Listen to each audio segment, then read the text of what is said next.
جس حدیث میں ہے کہ 3 دن سے کم میں قرآن ختم نہ کرو، اس حدیث کے آخر میں حضرت عثمان بن عفان کا ایک رات میں قرآن پاک ختم کرنا موجود ہے۔ اسی طریقے سے عبداللہ ابن عباس کے بارے میں بھی ایک رات میں۔ حضرت عثمان والا جو اثر ہے نا ترمذی کے اندر، ایک تو وہ بغیر سند کے لکھا ہوا ہے، لیکن باقی کتابوں میں اس کی سند ملتی ہے۔ میں نے اس کے اوپر ایک دفعہ لائیو سیشن میں بھی بات کی تھی کہ ایک تو چیز یہ ہے کہ ہم اس طرح کی جتنی روایتیں ہیں انہیں درایتاً بھی دیکھیں کہ عقلاً یہ چیز پاسبل بھی ہے کہ نہیں، کرامت کی کیٹیگری سے ہٹا کے۔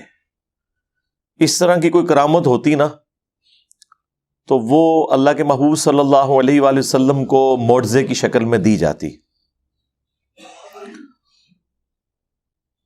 اس کے برعکس ہمیں جو بخاری مسلم میں مل رہا ہے وہ تو بالکل ڈیفرنٹ ہے۔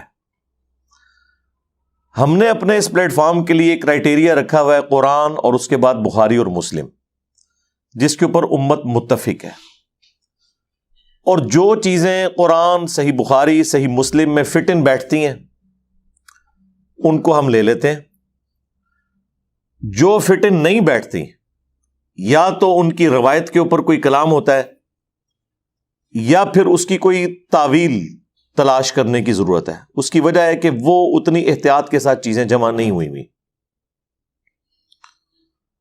انہی میں سے ایک ایشو یہ سیدنا عثمان ابن عفان رضی اللہ تعالیٰ عنہ کے بارے میں آتا ہے۔ اس کے علاوہ چند تابعین کے بارے میں بھی آتا ہے کہ وہ ایک رات کے اندر قرآن کی تلاوت مکمل کر لیا کرتے تھے۔ اس وجہ سے پھر غلام مصطفیٰ ظہیر صاحب نے فضائل قرآن والی کتاب کے اندر نا اسے بڑا ڈیفینڈ کیا ہے، لیکن جواز کی حد تک۔ حالانکہ وہ خود مانتے ہیں کہ جامع ترمذی میں ہی موجود ہے کہ نبی الاسلام نے فرمایا جس نے 3 دن سے کم میں قرآن مکمل کیا اس نے قرآن کے فہم میں سے کچھ بھی حاصل نہیں کیا، اور قرآن کا مقصد فہم ہی حاصل کرنا ہے۔ مطلب یہ کوئی 100-150 صفحوں کی کتاب تو نہیں ہے، یہ تو اچھی خاصی بڑی کتاب ہے۔ تو اس حدیث کے تحت ہمارا تو موقف یہ ہے کہ یہ نبی الاسلام کی واضح حدیث کی موجودگی میں اگر کوئی شخص ایک رات کے اندر پورا قرآن مکمل کرتا ہے تو یہ بات کوئی نبی الاسلام کے ہاں پسندیدہ نہیں ہے۔ ہم حرمت کا فتویٰ نہیں لگاتے، لیکن یہ ایک روایت ہے جس کے اوپر یہ پورے کا پورا مقدمہ انہوں نے کھڑا کیا ہوا ہے۔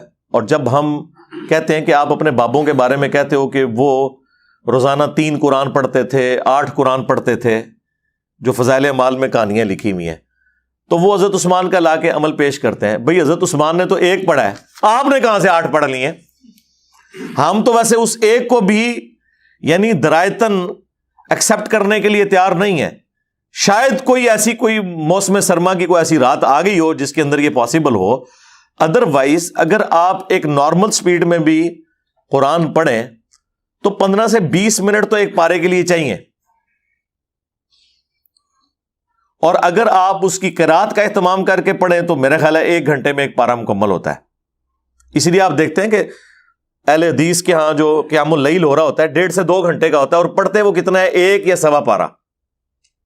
تو آپ مجھے بتائیں ایک رات میں 30 گھنٹے تو نہیں ہوتے، آدھا گھنٹہ بھی لگا لیں تو 15 گھنٹے کی بھی کوئی رات نہیں ہوتی، کوئی سردیوں کی بھی کوئی لمبی سی رات بھی نکال لیں تب بھی 15 گھنٹے کی نہیں بنتی۔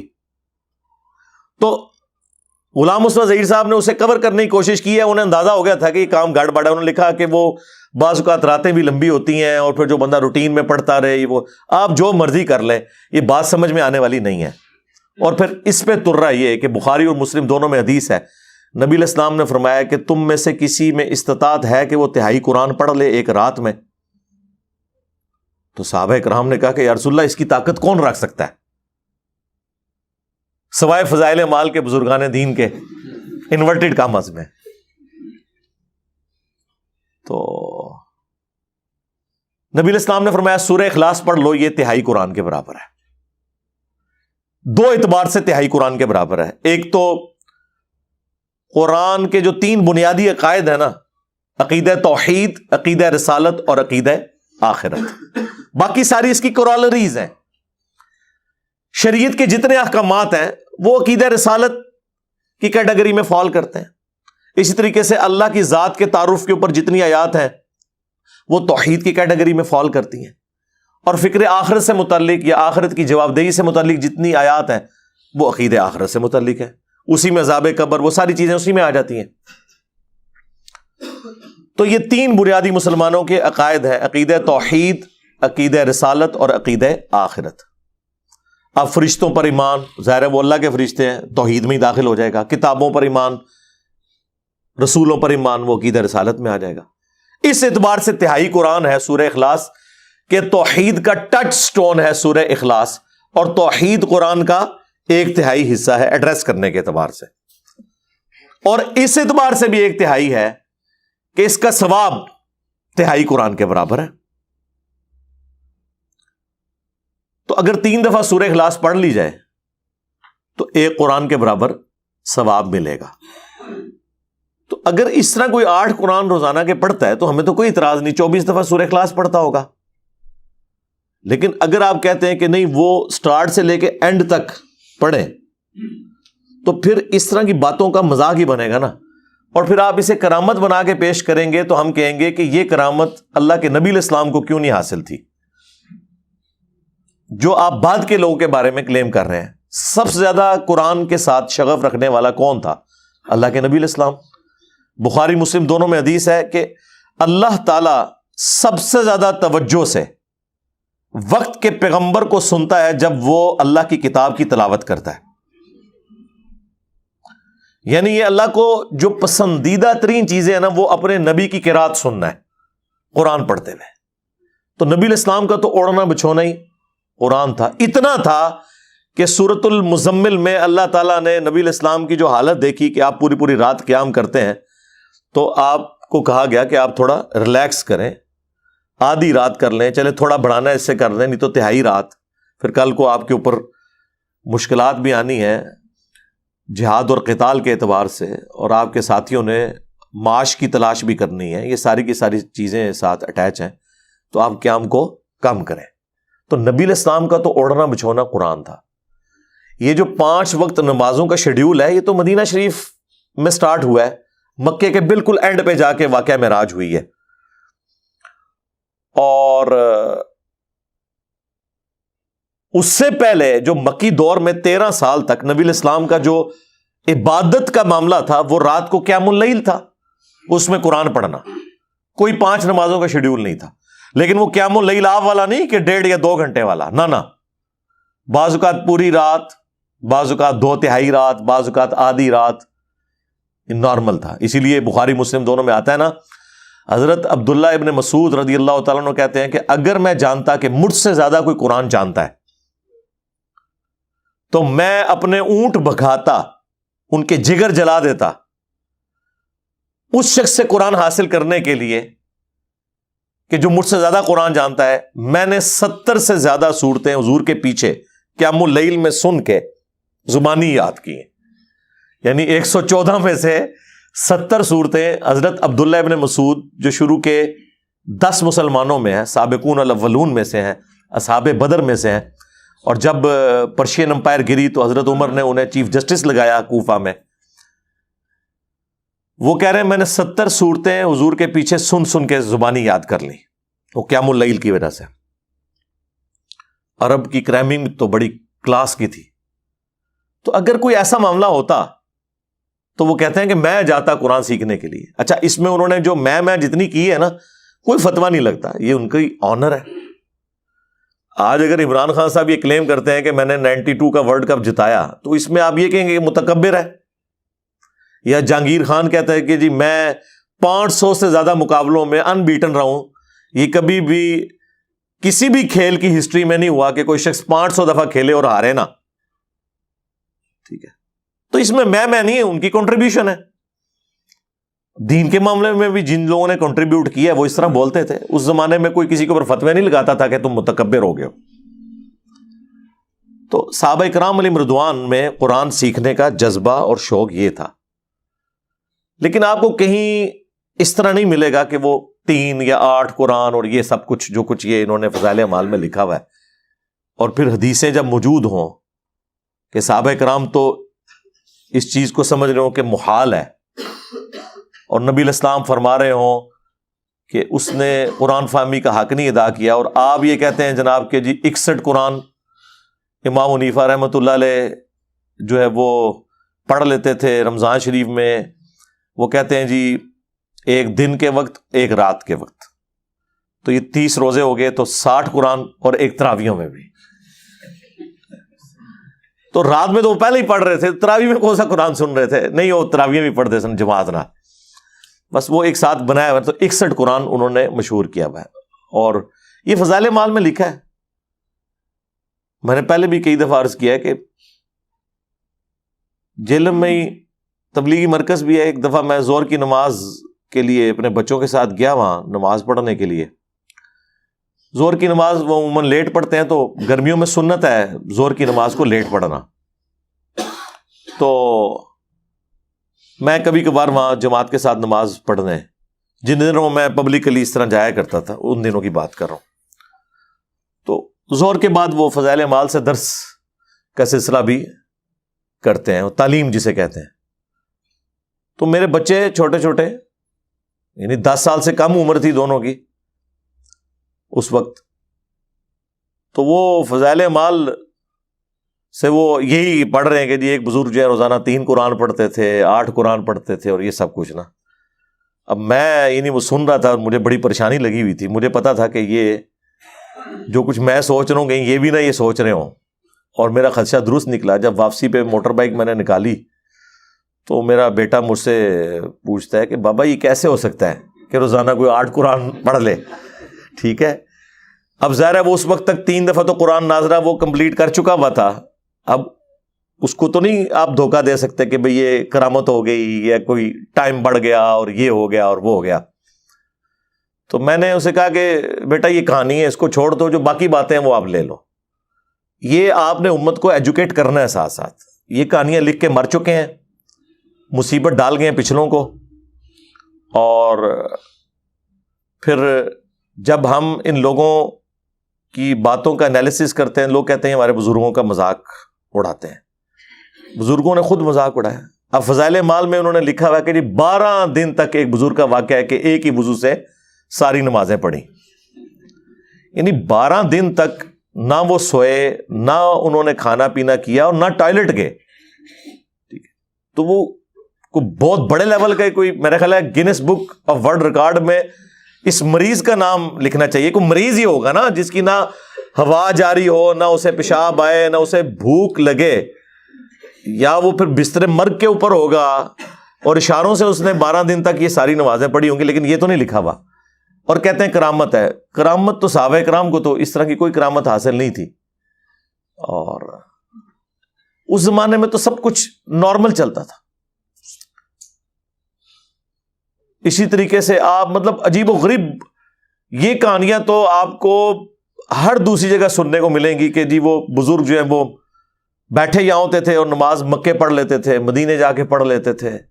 ان کی یہ پرواز ہوا کرتی تھی، روحانی پرواز، اور یہ وہ.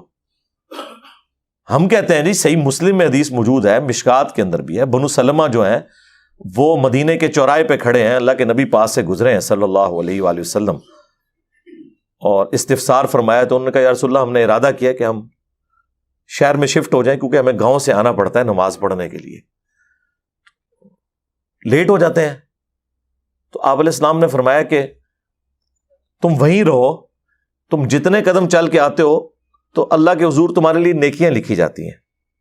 اچھا وہ شفٹ اس لیے ہو رہے ہیں کہ ہمیں نماز میں آسانی ہوگی، دور سے آنا، جماعت میں شامل ہونا ایک تردد کا کام ہے، تو ہم قریب ہی آ جائیں. اور نبی علیہ السلام فرما رہے ہیں جتنے قدم چل کے آتے ہو ثواب ہوگا. ان کے وہم و گمان میں بھی نہیں تھا کہ اڑ کے بھی کوئی آ سکتا ہے. نہیں تو نبی علیہ السلام فرماتے ہیں کہ بھئی تم تو بڑی شان والے ہو، تمہارے گھوڑے کے قدموں کی خاک جو گھوڑے کے نتنوں میں بیٹھے، جو ایک کہانی انہوں نے بنائی ہوئی ہے لمبی سی، اور اس کو کوئی غوث کتب ابدال نہیں پہنچ سکتا. اور غوث کتب ابدال تو جو ہے وہ ایک نماز مکے پڑھیں گے، ایک مدینے، ایک بیت المقدس. اور اس اونوی پڑھتے نا بیت المقدس کے کوئی نہیں کہ اتنے اسرائیل دی فوج وڑن نہیں دینی انہوں نے. ٹھیک ہے، تو چھڑاتے کیوں نہیں ہیں؟ بیت المقدس نمازیں پڑھتے ہیں یہ بزرگ جا کے، اور نگاہیں مار کے بندوں کو بھسم کرتے ہیں. تو اسرائیلی فوجیوں کو وہاں سے ہٹا دینا، مسلمانوں کے لیے آسانی ہو جائے. ٹھیک ہے، ڈیوٹیاں لگی ہیں نا. جی اللہ کیوں نہیں کرتا؟ اللہ اس لیے نہیں کرتا کہ اللہ نے مسلمانوں کی ڈیوٹی لگائی ہوئی ہے، اور مسلمانوں نے ڈیوٹی لگائی ہوئی ہے غوث قطب ابدال کی طرف. تو تمہیں ہی پوچھنا ہے نا کہ آپ کراچی شہر کی ڈیوٹی پہ ہیں اور کراچی کی ساری ہیروئن اور ساری افیون اور چرس آپ کے مزار کے اوپر بک رہی ہے، تو یہ کیا ڈیوٹی آپ پوری کر رہے ہیں؟ آپ جناب لاہور شہر کی ڈیوٹی آپ کے پاس ہے، آپ کو کہتے ہیں جی روحانی گورنر پنجاب، اور جتنی بے حیا عورتیں ہیں وہ اپنا ناچ گانا، اور جتنے چرسی اور پاؤڈری ہیں وہ آپ کے مزار پہ نظر آئے، تو سرکار آپ سے پوچھیں گے نا کہ آپ نے ڈیوٹی پوری کی ہے یا نہیں. آپ ہی سے پوچھیں گے، آپ کا کلیم ہے نا. اللہ کا کلیم کہیں نہیں ہے کہ میں یہ کروں گا، وہ تو امت کی ڈیوٹی ہے. تو پھر ان ساری چیزوں کو چھپانے کے لیے ان کے پاس بڑے یعنی جھوٹے قسم کے بہانے ہوتے ہیں. تو وہ بات وہاں سے میں نے شروع کی تھی. ہم تو بالکل ایگری نہیں کرتے اس طرح کی چیزوں کے ساتھ، اور یہ عقلاً بھی محال ہے. ہو سکتا ہے راوی کا وہم ہو سکتا ہے کہ کوئی ایک آدھ دفعہ کوئی ایسا معاملہ ہو گیا ہو، نہ یہ کوئی روٹین والا معاملہ پاسبل ہے، نہ ہم ان روایتوں کی بنیاد پہ ہمیں کوئی چیز مجبور کرتی ہے کہ جو چیز واضح قرآن کے اسلوب کے، بخاری اور مسلم کے اسلوب کے خلاف ہے ہم اسے ایکسیپٹ کر لیں. بالکل قطعاً نہیں. قرآن میں واضح ہے طٰہٰ ما انزلنا علیک القرآن لتشقیٰ، ہم نے نبی قرآن آپ پہ اس لیے نازل نہیں کیا کہ آپ مشقت میں پڑ جائیں، الا تذکرۃ لمن یخشیٰ، یہ تو نصیحت ہے صرف اس کے لیے جو اللہ کی دھمکی سے ڈر جائے. یعنی ہاں آپ اس مصیبت میں، اس تکلیف میں اپنے آپ کو مت ڈالیں کہ لوگ حق بات قبول نہیں کر رہے. یہ تو صرف ان کے لیے نصیحت ہے جو اللہ کی دھمکی سے ڈرتے ہیں. فذکر بالقرآن من یخاف وعید، اس قرآن کے ذریعے آپ اسے ڈر سنائیں جو اللہ کی دھمکی سے ڈرے. سیذکر من یخشیٰ ویتجنبہ الاشقیٰ، نصیحت اسے کریں جو ڈر رکھنے والا ہے، اور جو بدبختی پہ اترا ہوا ہے اسے اس کے حال پہ چھوڑ دیں. یہ قرآن کا اسلوب ہے. اس میں مشقت تبلیغ والی بھی ہے، اور قرآن کی تلاوت میں بھی اپنے آپ کو مشقت میں ڈالنا یہ بھی منع ہے. بخاری مسلم میں حدیث ہے کہ بس قرات اس وقت تک کرو جب تک کہ طبیعت ساتھ دے، جب نیند کا غلبہ ہو یا ایسا کوئی معاملہ ہو تو چھوڑ دو. اب مجھے بتائیں اس طرح کی مشقت کو اٹھا سکتا ہے؟ اور پھر آپ کو کہانیاں سنائیں گے جی ایک ٹانگ پہ 15 سپارے اور دوسرے پہ 15، بغلے بڑے سن. نبی علیہ السلام نے کبھی ایک ٹانگ کے اوپر نماز پڑھی ہے؟ مجھے بتائیں. دونوں ٹانگوں پہ کھڑے ہو کے نماز پڑھی. ویسے آپ کو کہتے ہیں کہ جی وہ دائیں پاؤں کا انگوٹھا ہل جائے تو نماز ٹوٹ جاتی ہے، تو جب وہ دائیں پاؤں پورا اٹھاتے ہوں گے، ہائے ہائے ہائے کتنے دعا گیا کہتے نہیں قلعہ ہے نماز دا اے سجا انگوٹھا.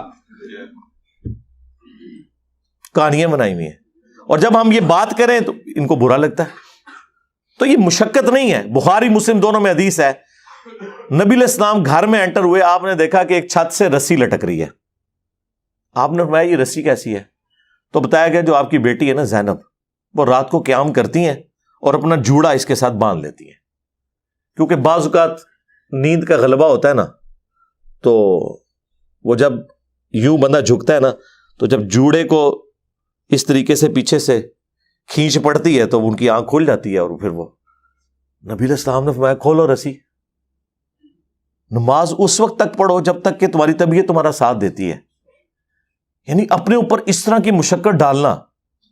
اور یہ کون کہہ رہا ہے؟ نبی علیہ السلام اپنی بیٹی کو.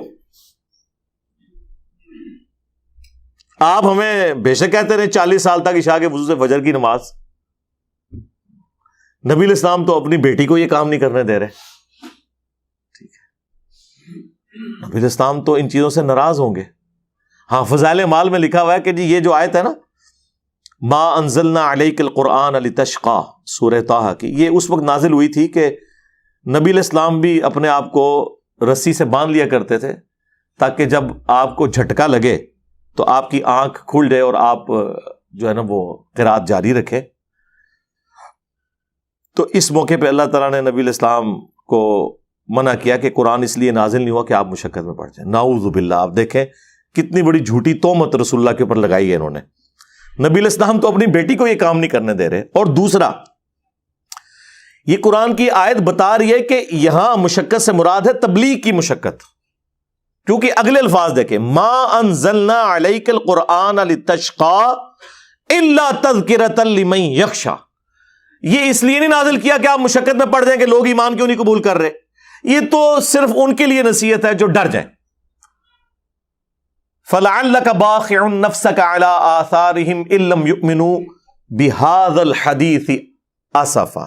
کیا اپنے آپ کو اس غم سے ہلاک کر لو گے کہ لوگ اس قرآن پر ایمان نہیں لائے؟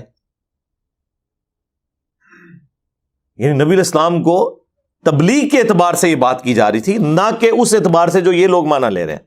وہ بھی کرالری کے طور پہ درست ہو سکتا ہے، لیکن وہ بعد کی بات ہے.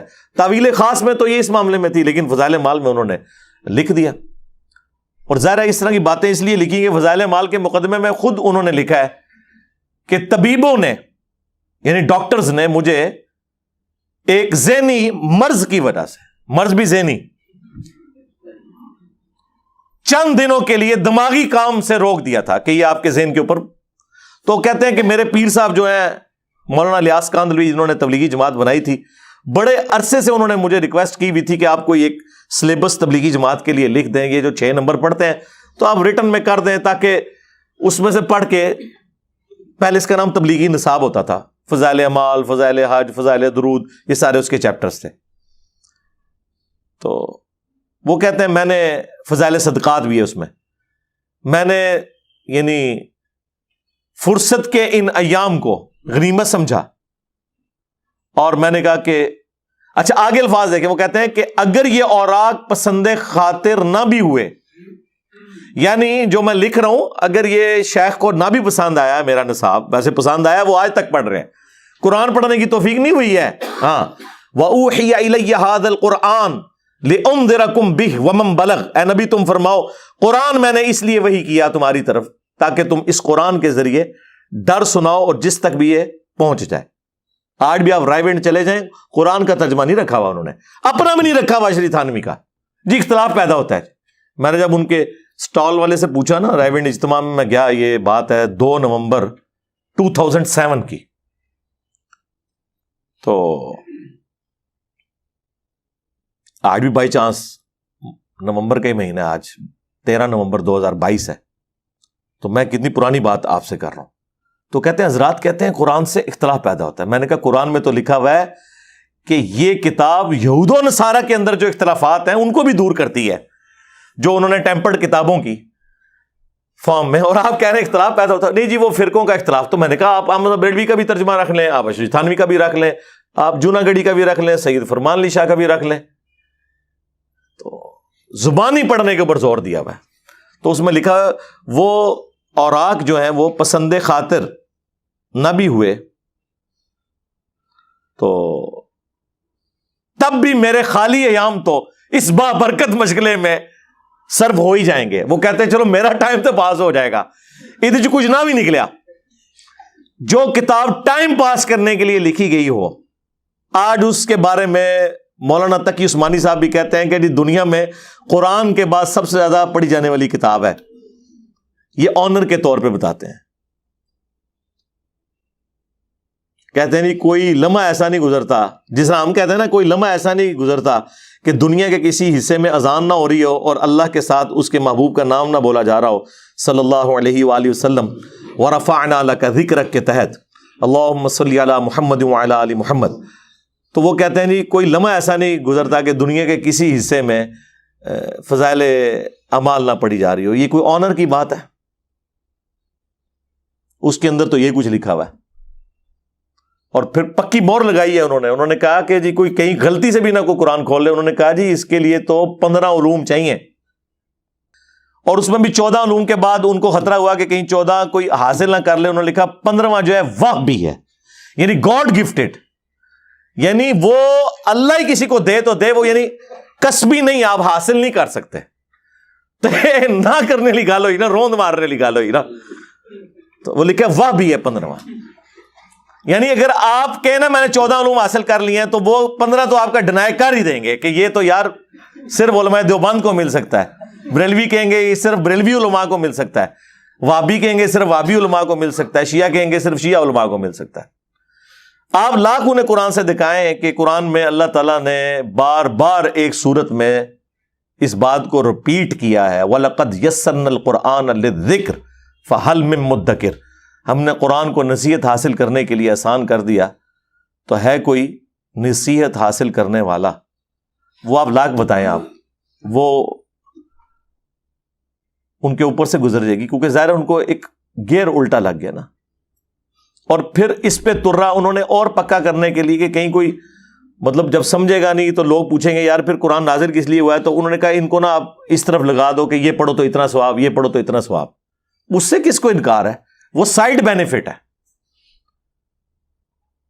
مجھے بتائیں ایک بندہ یہاں سے حج کرنے جائے اور وہ کہ میں نے جہاز کا سفر کیا، راستے میں مجھے یہ سینریز نظر آئیں، تو مقصد اس کا حج کرنا ہے یا وہ جہاز میں بیٹھ کے سیر کرنا اور سینریز دیکھنا ہے؟ لیکن وہ بینیفٹ تو حاصل ہوگا، وہ ہم نہیں کہہ رہے کہ مزہ نہیں آئے گا۔ کہاں 4 مہینے کا پیدل سفر مشکلات میں گھرا ہوا، تکلیف میں گھرا ہوا، اور کہاں 4 گھنٹے کی اب رہ گئی ہے وہ فلائٹ اسلام آباد سے جدے کی، کہاں 2 دن اور 1 رات کا سفر جدے سے لے کے مکے تک کا، اور کہاں 50 منٹ کی ڈرائیو۔ تو وہ تو ہے، لیکن مقصد حج و عمرہ کرنا ہے، مقصد سیر کرنا تو نہیں ہے۔ قرآن کا مقصد جو ہے وہ تو تذکیر ہے، اس سے نصیحت حاصل کرنا۔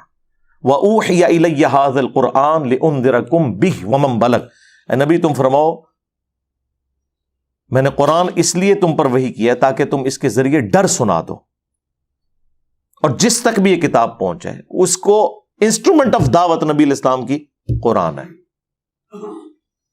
اب وہ فضائل مال میں انہوں نے کیسے جان چھڑوائی اس سے؟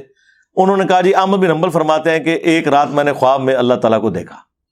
کڈی وڈی کہانی ہے یارا، یعنی یہ پیکج اگر آفر ہونا ہوتا نا تو حضرت موسیٰ علیہ السلام کو آفر ہوتا، جو سورہ الاعراف کی آیت نمبر 143 میں آیا، جب انہوں نے خواہش کا اظہار کیا تو اللہ تعالیٰ نے کیا فرمایا؟ لن ترانی، تو مجھے نہیں دیکھ سکتا بلکہ پہاڑ کی طرف دیکھ۔ وہاں اللہ تعالیٰ فرما سکتا تھا کہ نہیں میں بعد میں امام حنیفہ کو بھی 100 دفعہ زیارت کروانی ہے، احمد بن حنبل کو بھی کروانی ہے، خواب والا پیکج ہے وہ لے لو۔ ہاں خواب والا پیکج نبی علیہ السلام کے لیے ہے، وہ جامع ترمذی میں موجود ہے، نبی علیہ السلام نے خواب میں اللہ تعالیٰ کو دیکھا، وہ بالکل صحیح سند کے ساتھ ہے۔ یہ حدیث ترمذی میں بھی ہے، مسند احمد میں بھی ہے، مشکات میں اس کا نمبر 748 ہے۔ اس حدیث کو امام ترمذی نے صحیح کہا اور ساتھ لکھا کہ میں نے اپنے استاد امام بخاری سے اس حدیث کے بارے میں خود پوچھا تھا، یعنی جنہوں نے صحیح بخاری لکھی ہے، تو انہوں نے فرمایا یہ حدیث صحیح ہے۔ یہ اگرچہ بخاری میں نہیں ہے لیکن اس حدیث کو امام بخاری نے انڈورس کیا ہے، اور امام ترمذی نے سند کی ضرورت نہیں، انہوں نے ڈائریکٹ امام بخاری سے اس حدیث کے بارے میں پوچھا ہوا ہے، اور انہوں نے ساتھ لکھا ہے یہ حدیث صحیح ہے کہ نبی علیہ السلام نے اللہ تعالیٰ کو خواب میں دیکھا۔ وہ اس پہ میری تفصیلی ویڈیو ہے، وہ آپ الگ سے دیکھ لیں۔ کہتے ہیں جی احمد بن حنبل نے دیکھا اور انہوں نے پوچھا یا اللہ میں تیرا قرب حاصل کرنا چاہتا ہوں، اس کے لیے سب سے بنیادی چیز، سب سے ضروری چیز، سب سے آسان ذریعہ کیا ہو سکتا ہے؟ تو اللہ تعالیٰ نے فرمایا کہ قرآن کی تلاوت کرنا۔ ظاہر ہے بالکل صحیح بخاری میں حدیث ہے کہ تم میں سب سے بہتر وہ ہے جو قرآن سیکھے اور سکھائے۔ ہاں پڑھے پڑھائے نہیں، سیکھے اور سکھائے۔ سیکھنا سکھانا صرف یہ نہیں ہے کہ آپ اس کی قرات کرنے کا فن سیکھیں، اس کی تعلیمات کو سیکھنا بھی ہے۔ تو اب اللہ تعالیٰ نے آگے سے جواب دیا احمد بن حنبل، اب کہانی لکھی ہے فضائل مال میں، اب کیا کریں، مجبوراً شرم آتی بیان کرتے ہوئے بھی۔ تو جب یہ اللہ تعالیٰ نے فرمایا کہ میری کتاب، تو احمد بن حنبل نے آگے سے پوچھا کہ یا اللہ سمجھ کے یا بغیر سمجھ کے؟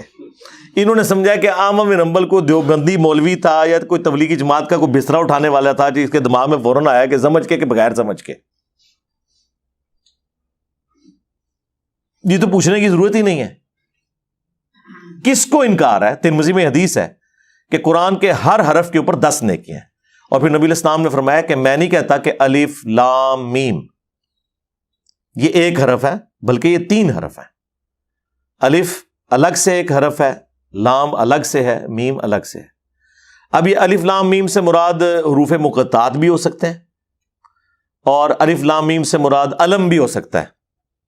علم تارا کیف فعل ربک باصحاب الفیل، دونوں معنی درست. لیکن نبی الاسلام نے بیسیکلی یہ بتایا کہ ہر حرف پہ 10 نیکیاں. اس سے کس کو انکار ہے؟ وہ تو سائیڈ بینیفٹ ہے. مجھے بتائیں کہ احمد بن حنبل یہ کیسے جرت کر سکتے تھے، اور پھر آگے سے اللہ تعالیٰ پہ جھوٹ باندھا کہ اللہ تعالیٰ نے فرمایا کہ خواہ سمجھ کے پڑھو خواہ بغیر سمجھ کے. نعوذ باللہ. یعنی اللہ تعالیٰ قرآن میں امت کو کوئی اور بات بتا رہا ہے اور احمد بن حنبل کو خواب میں آ کے کوئی اور بات بتا دی ہے. اسی تو ہم کہتے ہیں خوابوں کا دین اور ہے، کتابوں کا دین اور. احمد بن حنبل کو کیسے اللہ تعالیٰ خواب میں یہ کہہ سکتا تھا کہ بغیر سمجھ کے بھی پڑھو کوئی مسئلہ نہیں ہے، جبکہ قرآن میں آپ کو بتاتا ہوں درجنوں آیات ہیں. لیکن اس کا ایک بڑا آپ سمجھ لیں کلائمیکس سورہ صاد میں ایک آیت ہے، بڑی ایکسٹرا آرڈنری آیت ہے. وہ آپ کو یہ فلسفہ سمجھا دے گی کہ قرآن نازل کس لیے ہوا ہے. آیت نمبر 29 سورہ صاد، سورت نمبر 38 آیت نمبر 29. کتاب انزلناہ الیک مبارک، یہ کتاب یعنی قرآن جو آپ کی طرف اللہ تعالیٰ نے نازل فرمائی ہے ہماری طرف سے آپ کی طرف، یہ وہ بابرکت کتاب ہے. لیدبروا، یہ نازل اللہ تعالیٰ نے فرمایا میں نے اس لیے کی ہے تاکہ لوگ تدبر کریں آیات ہی، اس کی آیات پر. تلاوت نہیں، صرف تدبر، غور و تفکر کریں. وَلِيَتَذَكَّرَ أُولُو الْأَلْبَابِ، اور نصیحت حاصل کریں اس سے جو عقل والے ہیں. یعنی جو مینٹل ہے، پاگل ہے، مجنون ہو گیا ہے، دماغ خراب ہو گیا ہے، اس کے اوپر تو شریعت کا قلم اٹھ گیا. جس کو اللہ نے عقل دیا ہے، جو روٹی منہ کے راستے کھاتا ہے، ویسے تو پاگل بھی منہ کے راستے ہی کھاتے ہیں، یعنی جو تھوڑا بہت اپنا دماغ استعمال کر سکتا ہے نا، قرآن میں اس کے لیے نصیحت ہے. اور نہیں جی وہ متقین کے لیے، جی ہدی للمتقین. آپ کو کس نے یہ بات بتا دی ہے کہ متقین کا مطلب داڑھی پگڑی پیری مریدی ڈگری ہے؟ اس کا تو مطلب ہے عام بندے کے لیے ہدایت ہی نہیں ہے. اور پھر قرآن کی اس آیت کا کیا کریں گے؟ ہدی للناس وبینات من الہدی والفرقان شہر رمضان الذی انزل فیہ القرآن ہدی للناس وبینات من الہدی والفرقان. رمضان کا مہینہ وہ ہے جس میں قرآن نازل ہوا جو پوری انسانیت کے لیے ہدایت ہے. اور صرف ہدایت نہیں، ہدی للناس وبینات من الہدی، اور ہدایت کے روشن دلائل ہیں اس میں، والفرقان، اور یہ حق اور باطل میں تمیز کرنے والی کتاب ہے. صحیح بخاری میں نبی علیہ السلام کے لیے بھی آیا محمد فرق بین الناس، محمد لوگوں میں حق اور باطل کے درمیان فرق ہے، صلی اللہ علیہ وآلہ وسلم. تو ہدی للمتقین کا مطلب ہے ہدایت ہے ان کے لیے جو ڈر جائیں. وہ داڑھی والا بھی ہو سکتا ہے، بغیر داڑھی والا بھی ہو سکتا ہے، نمازی بھی ہو سکتا ہے، بغیر نمازی بھی ہو سکتا ہے. جو ڈر جائے اس بات سے کہ جس اللہ نے میری مرضی کے بغیر مجھے پیدا کیا وہ میرے ساتھ کچھ بھی کر سکتا ہے، اور مرنے کے بعد مجھے پیش ہونا ہے اس کے سامنے. جو بھی اس تصور سے ڈر گیا اس کے لیے قرآن میں ہدایت ہے. اور جو اس تصور سے نہیں ڈرا، چاہے وہ کسی اسلامی جماعت کا امیر ہی ہو، کوئی مذہبی پیشوائی ہو، 2 فٹ لمبی اس کی داڑھی ہو، اور پورے تھان جتنی اس نے پگڑی سر پہ باندھی ہوئی ہو، اس کے لیے قرآن میں کوئی ہدایت نہیں ہے اگر وہ ڈرتا نہیں ہے. ہدی للمتقین کا مطلب یہ ہے. ہدی للمتقین کہتے ہیں، ساتھ ہی اپنے بزرگوں کے نام لینا شروع کر دیتے ہیں. وہ بزرگ جنہوں نے اپنے ناموں کے کلمے پڑھائے، وہ بزرگ جنہیں دوسرے فرقوں کے بزرگ کافر کہیں اور وہ ان کو کافر کہیں، یہ بزرگوں کا ٹوٹل سٹیٹس ہے ان کے. تو بات کہاں سے سٹارٹ ہوئی تھی؟ یہ کرامت ہی ہوتی ہے. کبھی میرے پہ کوئی کیفیت طاری ہو جائے. وہ سوال ایسا تھا کہ مجھے اچانک ذہن میں آیا کہ یہ بڑے عرصے سے ادھار تھا میرے اوپر کہ میں ایسے ویڈیو ریکارڈنگ میں آفیشلی بھی لے کے آؤں کہ ایک رات میں 2 قرآن تھے، 3 قرآن تھے، 8 قرآن، خدا دا نہ آ جائے، اللہ کو ڈر جاؤ اللہ کرو. یہ 30 پارے بھی قرآن کے جو بعد میں بنائے گئے صرف اس لیے، صحابہ کرام کے زمانے میں 7 دن میں قرآن مکمل ہوتا تھا، اور وہ قرآن کی 7 منزلیں ہیں. بعد میں جب لوگوں کی مصروفیات بڑھ گئیں تو 30 پارے کیے گئے کہ چلو روزانہ کا 1 پارہ پڑھ لیا جائے. یہ روزانہ کے 8 قرآن یا رات کو کھڑے ہو کے ایک ٹانگ پہ 15 سپارے دوسرے پہ 15 سپارے، یہ تو اس چیز کو تو اس زمانے میں تو گناہ ہی سمجھا جاتا تھا. بخاری مسلم دونوں میں حدیث ہے کہ 3 اصحاب نبی علیہ السلام کی غیر موجودگی میں آئے اور امہات المومنین سے انہوں نے پردے میں پوچھا کہ نبی علیہ السلام کی دن رات کی روٹین کیا ہے، اور انہوں نے گمان کیا کہ حضور کی تو روٹین بڑی نارمل سی ہے، آپ کوئی زیادہ عبادت نہیں کرتے، نہ اس طرح زیادہ نمازیں پڑھتے ہیں، نہ زیادہ روزے رکھتے ہیں. تو انہوں نے آپس میں گفتگو کی کہ اللہ کے نبی تو بخشے بخشائے، انہیں تو ضرورت ہی نہیں ہے. ایک شخص نے کہا کہ میں شادی نہیں کروں گا پوری زندگی، اللہ اللہ کروں گا. دوسرے نے کہا کہ میں روزانہ روزہ رکھوں گا، اور تیسرے نے کہا کہ میں روزانہ پوری رات جاگ کے نماز پڑھا کروں گا. اب یہ تینوں وہاں اقوال زرعی ارشاد فرما کے جب چلے گئے اور اللہ کے نبی علیہ السلام واپس آئے تو اللہ کے نبی کو بتایا گیا کہ یہ آپ کے اسٹوڈنٹس اس قسم کی گفتگو کر کے گئے ہیں. حضور جلال میں آ گئے. آپ نے کہا کہ بلاؤ ان کو. انہوں نے تو سمجھا ہے کہ سانو کوئی تمغہ دینے لگے نے. اللہ کے نبی علیہ السلام فرمایا کہ یہ کیا تم نے کلیم کیے ہیں، یہ میں روزہ رکھتا بھی ہوں چھوڑ بھی دیتا ہوں، نفلی روزے رکھتا ہوں نہیں بھی رکھتا، رات کو میں سوتا بھی ہوں عبادت بھی کرتا ہوں، اور نکاح تو میری سنت ہے. جس نے میری سنت سے اغراض کیا، من رغب عن سنتی فلیس منی، اس کا مجھ سے کوئی تعلق نہیں ہے. اسی حدیث کے اوپر امام بخاری نے باب بند ہے کہ عبادت میں غلو کرنا مکروہ ہے، دین میں ناپسندیدہ عمل ہے نمازوں میں نوافل میں غلو کرنا. بخاری مسلم حدیث ہے، عبداللہ بن عمر بن عاص کی شکایت حضور تک پہنچی کہ جی ان کی بیوی کی جانب سے کہ یہ روزانہ جناب روزے رکھتا ہے، رات کو عبادت کرتا ہے. نبی علیہ السلام نے بلا کے ڈانٹا. آپ نے فرمایا کہ یہ کیا، اگر روزانہ رات کو جاگو گے تو اندھے ہو جاؤ گے. اب حضور کو اگر کوئی بتائے کہ یا رسول اللہ آپ کے بعد آنے والے لوگوں نے کیا کام ڈالے ہیں، کتنے صوفیاء کے بارے میں تذکرۃ الاولیاء میں لکھا ہوا ہے کہ رات کو وہ نمک کا سرما آنکھوں میں لگاتے تھے تاکہ جاگ کے عبادت کر سکیں، اور آپ کیا فرما رہے ہیں، اندھے ہو جاؤ گے. اور وہ جو بخاری مسلم کی حدیث کے ایک رسی لٹک رہی تھی، حضرت سیدہ زینب حضور کی بیٹی، وہ باندھ کے نماز پڑھتی، آپ میں کھولو رسی، جب تک طبیعت ساتھ دے نماز پڑھو چھوڑ دو. یہ کیا ہے کہ جوڑے کے ساتھ رسی باندھی ہوئی ہے، یعنی کتنا یہ غلو. آپ مجھے بتائیں عبد القادر جیلانی یا امام حنیفہ کی طرف جو منسوب ہے، اگر انہوں نے کیا تو اللہ انہیں معاف کرے، اگر انہوں نے نہیں کیا تو اللہ تعالیٰ پچھلوں کے اوپر غضب نازل فرمائے جنہوں نے ان کی طرف جھوٹ منسوب کیا کہ عشاء کے وضو سے فجر کی نماز پڑھتے تھے. ہاں اگر یہ ہے کہ وہ آخری آدھے گھنٹے میں اٹھ کے عشاء پڑھتے تھے اور پھر اسی وضو سے فجر، پھر تو ٹھیک ہے، وہ تو ساڑھے کافی سارے اسٹوڈنٹ انجی کر دینے، پھر مغرب بھی بے شک نال پڑھ لین، کوئی مسئلہ نہیں، نمازیں جمع ہو سکتی ہیں. لیکن اگر اس سے مراد یہ عام روٹین لے رہے ہیں تو یہ ہے بھی جھوٹ ہے اور ناپسندیدہ عمل. امام بخاری نے باقاعدہ باب باندھا ہے اس حدیث پہ. تو عبداللہ بن عمر بن عاص کو نبی علیہ السلام نے کہا کہ تیری آنکھیں اندھی ہو جائیں گی، تیرے جسم کا بھی تجھ پہ حق، تیری بیوی کا بھی تجھ پہ حق. اور پھر آپ نے فرمایا کہ روزانہ روزے نہ رکھو، ایک دن چھوڑ کے ایک دن روزہ رکھ لیا کرو، یہ داؤدی روزے ہیں. اور روزانہ روزہ رکھنے والا گویا ایسا ہے کہ وہ روزہ رکھتا ہی نہیں. دیکھیں بالکل الٹ بات، یعنی اللہ کے حضور 0 سے ملٹیپلائی. ہم تو سمجھتے ہیں کہ کام زیادہ میٹھا تیز کر دو تو میٹھا ود جاتا ہے. اسلام میں اگر آپ نے میٹھا تیز کیا تو وہ چیز ریجیکٹڈ ہو جائے گی، وہ بدعت ہو جائے گی، کیونکہ نبی الاسلام کے راستے سے ہٹ گئی نا. من احدث فی امرنا ھذا فہو رد، جس نے ہمارے دین میں کوئی چیز خود سے داخل کی وہ مردود ہے.